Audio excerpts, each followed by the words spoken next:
খোকা ঘুমালো, পাড়া জুড়ালো, বর্গি এলো দেশে। বুলবুলিতে ধান খেয়েছে, খাজনা দেব কিসে? ধান ফুরোলো, পান ফুরোলো, খাজনার উপায় কি? আর কটা দিন সবুর কর, রসুন বুনেছি। ধনিয়া পিঁয়াজ গেছে পচে, সর্ষে খেতে জল। খরা বন্যায় শেষ করিল বর্ষার ফসল। ধানের গোলা, চালের ঝুড়ি সব শুধু খালি। ছিন্ন কাপড় জড়িয়ে গায়ে শত শত তালি। এই ছড়াটি নিজেদের শৈশবে শোনেননি এমন বাঙালি পাওয়া কঠিন। কিন্তু জানেন কি কারা এই বর্গি?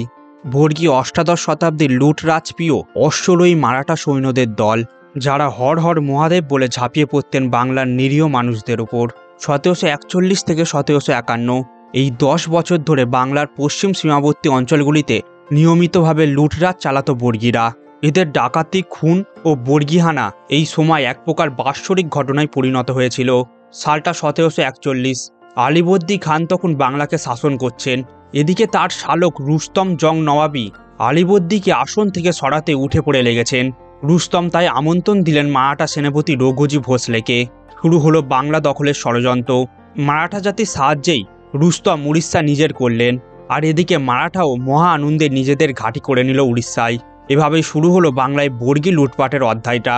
কালো পোশাক আর মাথায় লাল ফিতে জড়ানো 30 কি 40 জনের একটা দল। সংকেত ছাড়াই তারা হর হর মহাদেব বলে ঝাঁপিয়ে পড়ত নিরীহ গ্রামবাসীদের ওপর।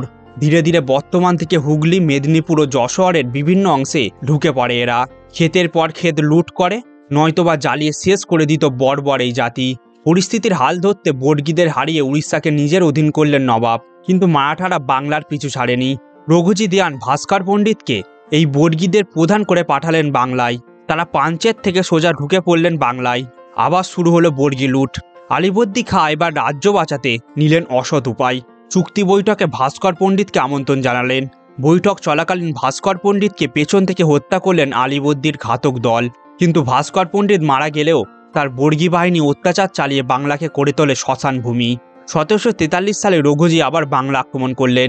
নবাব এবার মারাঠা সম্রাটের সাথে চুক্তিতে বসলেন। ঠিক হলো নবাব মারাঠা সম্রাটকে কর দেবেন, আর তার বদলে মারাঠা বাংলা ছেড়ে চলে যাবে। এরপরও নবাবের আফগান সৈন্যদের বিদ্রোহের সুযোগে আবার ঢোকে বর্গিরা। তবে গঙ্গা হুগলি নদী বহুবার বর্গি আক্রমণ প্রতিহত করতে সাহায্য করেছিল।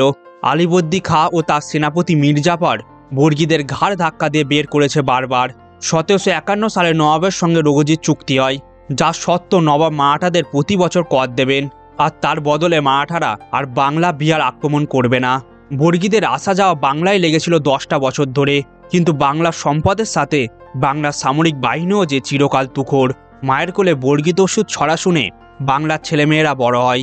কিন্তু এটা হয়তো অনেকেই জানেন না যে বহুবার লুটরাজ চালালেও বাংলার মাটিতে কোনোদিনই বর্গিরা রাজত্ব করতে পারেনি। ধন্যবাদ ভিডিওটি দেখার জন্য।